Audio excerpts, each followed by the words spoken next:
Muy buenos días, vamos a dar inicio a la capacitación de seguridad del paciente de la Cruz Roja Colombiana Seccional Cundinamarca y Bogotá. Existen unas metas internacionales de seguridad del paciente, en las cuales encontramos la identificación correcta del paciente, realizar los procedimientos correctos al paciente que corresponde, reducir el daño al paciente por causa de caída, mejorar la comunicación efectiva entre los profesionales, reducir el riesgo de las infecciones intrahospitalarias y mejorar la seguridad con los medicamentos de alto riesgo. A continuación, vamos a ver las metas de la Cruz Roja Colombiana para la seguridad del paciente. Inicialmente, tenemos garantizar la seguridad de la cadena de frío. Esto hace referencia a los biológicos o vacunas con los que trabaja la Cruz Roja Colombiana. En segunda medida, evitar todas las infecciones que se pueden proporcionar a nivel intrahospitalario por malas técnicas asépticas. La identificación errada del paciente es algo que tenemos que evitar porque así se evitan fallos importantes dentro de las áreas hospitalarias. La prevención para la flebitis, cuando hacemos algún procedimiento como la venopunción periférica o la colocación de catéteres, es importante evitar la flebitis en el paciente, ya sea química,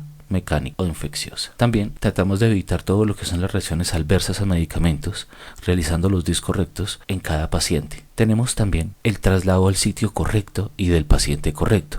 Es algo que se nos puede presentar, pero también es un evento adverso, el cual tenemos que prevenir a toda costa. También tenemos que prevenir lo que son muestras cerradas o identificaciones de las muestras cerradas, ya que esto también es importante en el diagnóstico y tratamiento del paciente. Algo que se ha visto es que entre los trabajadores de la salud no existe una comunicación efectiva, la cual tenemos que mejorar. Es la identificación del paciente a nivel de sus caídas. Hay que identificar por medio de unas escalas, prevenirlas de una manera segura. Y tratamos de evitar que llegue la muerte por cualquiera de estas vías que tenemos que son prevenibles y verificables en todo momento. Dentro de las cosas importantes es la identificación correcta del paciente.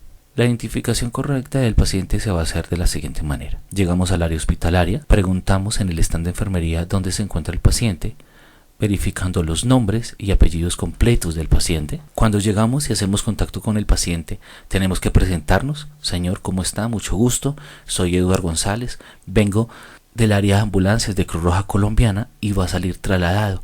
Por favor, ¿me permite su cédula?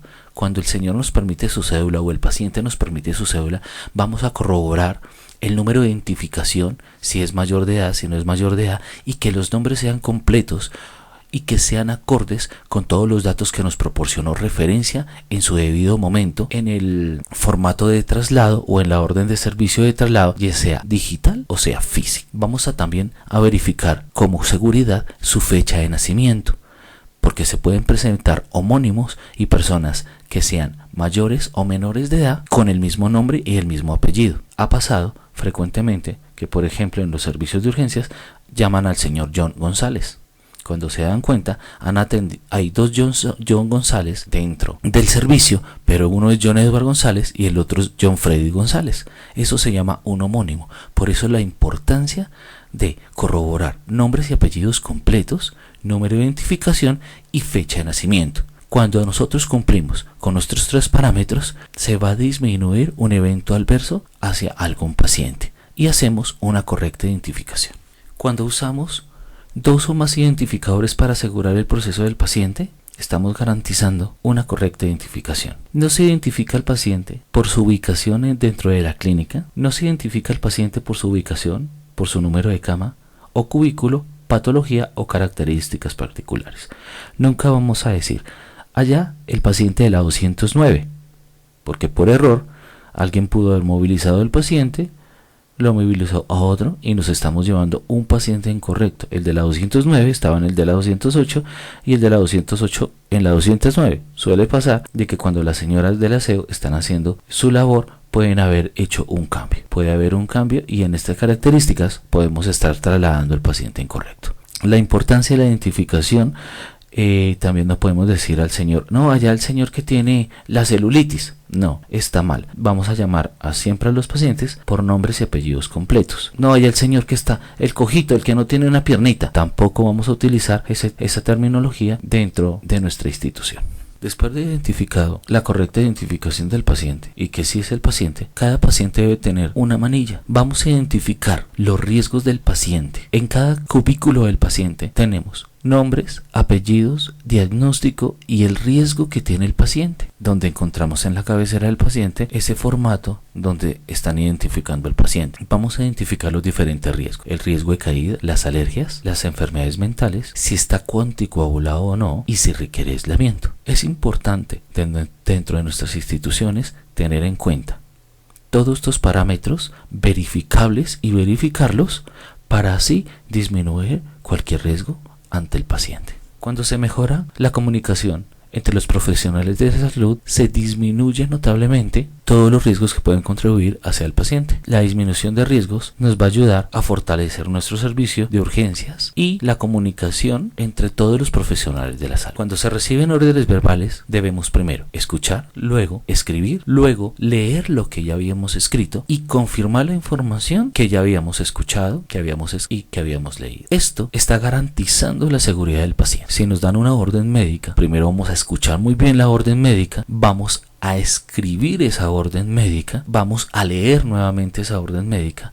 y a confirmar esa orden médica. La comunicación efectiva se tiene que realizar entre los cambios de turno. Es bastante importante que en estas entregas de turno, cuando un turno entrante y un turno saliente están entregándose en sus pacientes, que todo sea verificable, que queden anotados los registros de las historias clínicas y que queden todas las notas de evolución para las correspondientes entregas de turno y darle continuidad a los tratamientos. También es importante, cuando se está entregando un paciente desde las áreas hospitalarias hacia las ambulancias, hacer unas entregas efectivas compartiendo toda la documentación y todos los detalles del paciente para su debido traslado. Las estrategias de referencia consisten en identificar correctamente los pacientes desde su estrategia de referencia y además entregar a las ambulancias y a las instituciones toda la información requerida para el traslado. Tenemos que tener en cuenta que si tenemos alguna duda, tenemos siempre que preguntar. Buscamos al coordinador médico y realizar siempre las debidas preguntas cuando se tienen dudas. Vamos con la administración segura de medicamentos. La Administración Segura de Medicamentos ha cambiado en los últimos tiempos y se tienen nuevos protocolos para prevenir una mala administración y un mal tratamiento de un paciente que se encuentra hospitalizado. Hoy en día tenemos, primero, 10 formas de prevenir las posibles causas de una mala administración. Primero, tenemos que conocer e indagar al paciente sobre toda su historia farmacológica. Ahí es donde entramos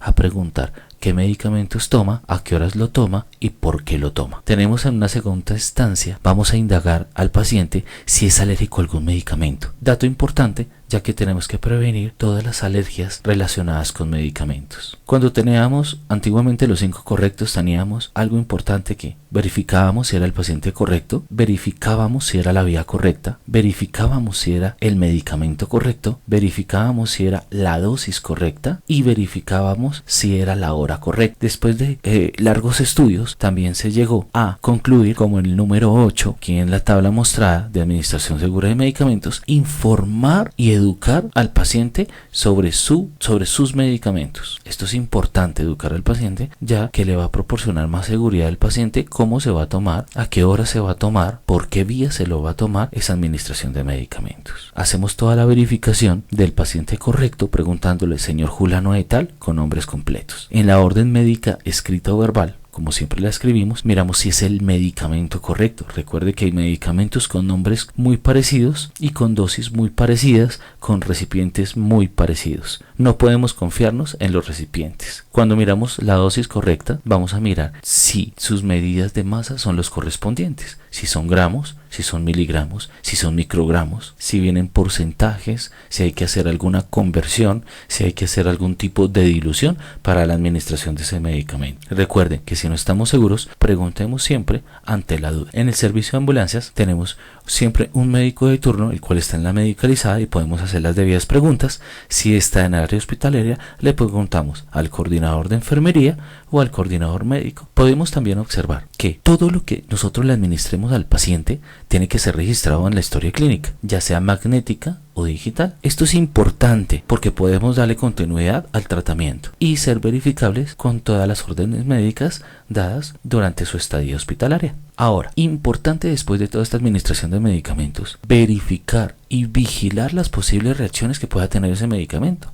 Tenemos reacciones adversas, tenemos que puede ser posible que este medicamento pueda bajar la tensión, que pueda producir un poco de mareo, que pueda dar náuseas, que pueda dar vómito y entre otras condiciones que puedan desmejorar la parte del paciente. Importante, muchachos, que tengamos siempre la precaución de vigilar las posibles reacciones a los medicamentos. Así el paciente no haya presentado alergias en los últimos años, se pueden presentar. Y esta es una forma de asegurar toda la estadía del paciente con una administración segura de estos medicamentos. Vamos a tener en cuenta de que cuando nos hablan del medicamento correcto, decimos que verificar en físico contra la fórmula médica, leer detenidamente la etiqueta o el envase del medicamento, realizar doble lectura. El ASA es un sticker que nos indica que es muy parecido a otra ampolla. Tengamos toda la precaución y los medicamentos dentro de la institución tienen que estar debidamente rotulados y semaforizados, y si es de alto riesgo, tiene un sticker de color naranja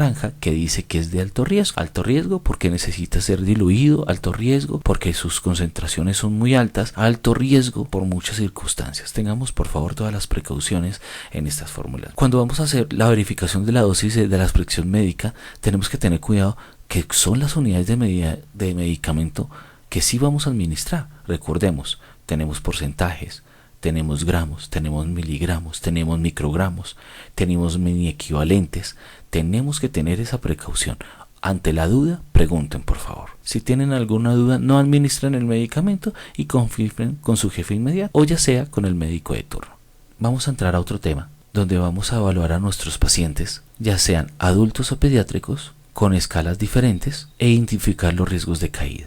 Las caídas en las áreas hospitalarias se han vuelto un dolor de cabeza para cualquier institución, pero ahora se están tomando unas medidas las cuales están proporcionando mucha seguridad al paciente. Todas son aplicables y verificables dentro de las instituciones. Hay que mirar, primero, si es mayor de 65 años, ya tiene un riesgo de caída alto y por consiguiente tiene que tener un acompañante permanente. Si el paciente tiene algún tipo de dispositivo como silla de ruedas, muletas, caminadores, etc., también tiene un riesgo de caída alto y necesita por consiguiente un acompañante permanente. Ahora vamos a ver como ejemplo la escala de riesgo de JH-TAM-TAM para la valoración de la caída del paciente. En primera medida se le pregunta al paciente si tuvo caídas previas en los últimos 12 meses. Anotamos sí. Si tuvo una caída en los últimos 12 meses, anotamos que sí y nos da una puntuación de agua. Ahora, como podemos ver, si toma algún tipo de medicamento, puede afectar su bipedestación y su coordinación. Entonces, si toma algún tipo de si no toma ningún tipo de medicamento, le damos una clasificación de 0. Si toma algún tranquilizante o sedante, le damos 1. Si toma diuréticos, le damos 1. Si toma hipotensores no diuréticos, le damos 1. Si toma antiparkinsianos, le damos 1. Si toma antidepresivos, damos 1. Y si toma otros medicamentos, le damos 1. Esta escala ahí está participando para contribuir que algún medicamento de estos pueda tener alteración en su coordinación y ya sea en su deambulación durante. Ahora vamos a mirar el déficit sensorial. Si no tiene ningún déficit sensorial, pues vamos a clasificarlo como 0. Si tiene alteraciones visuales, ya sean totales o parciales,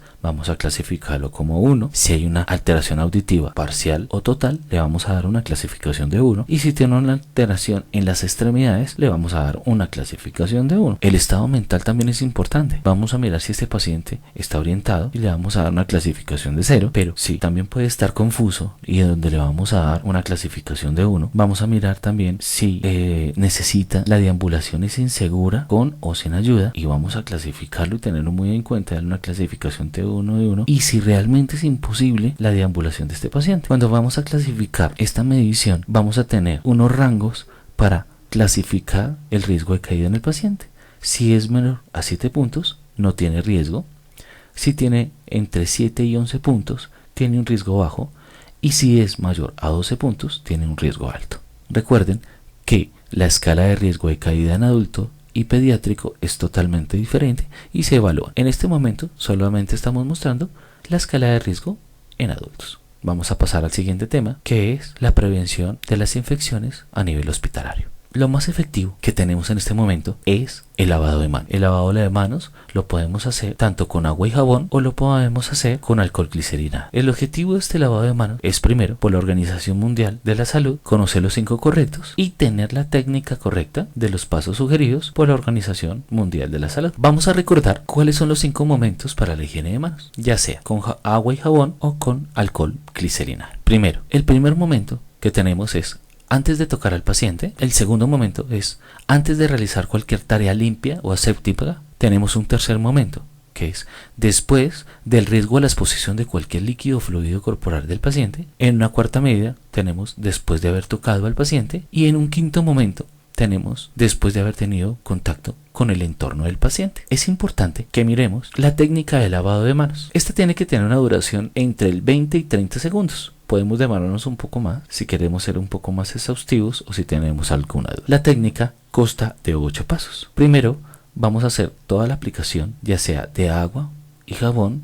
Luego del desinfectante, vamos a aplicar y frotar las palmas entre sí. En el otro paso, vamos a frotar la palma de la mano derecha contra el dorso de la mano izquierda, entrelazando los dedos y haciendo la viceversa. Luego, en el siguiente paso, vamos a frotar las palmas de las manos entre sí con los dedos entrelazados. Luego, en el quinto paso, vamos a frotar el dorso de los dedos de una palma de la mano opuesta agarrándolo con los dedos. Ahora pasamos al siguiente paso, que es frotarse con un movimiento de rotación el pulgar izquierdo y atrapándolo con la mano derecha y haciendo viceversa hacia el pulgar derecho. Ahora vamos a frotar las puntas de los dedos de la mano derecha contra la mano izquierda haciendo los movimientos de rotación y viceversa. Una vez secas las manos, ya estamos seguros y proporcionamos una seguridad al paciente. Recuerde que la limpieza y desinfección de las áreas hospitalarias también contribuyen a disminuir toda la contaminación que se pueda presentar durante la estadía hospitalaria.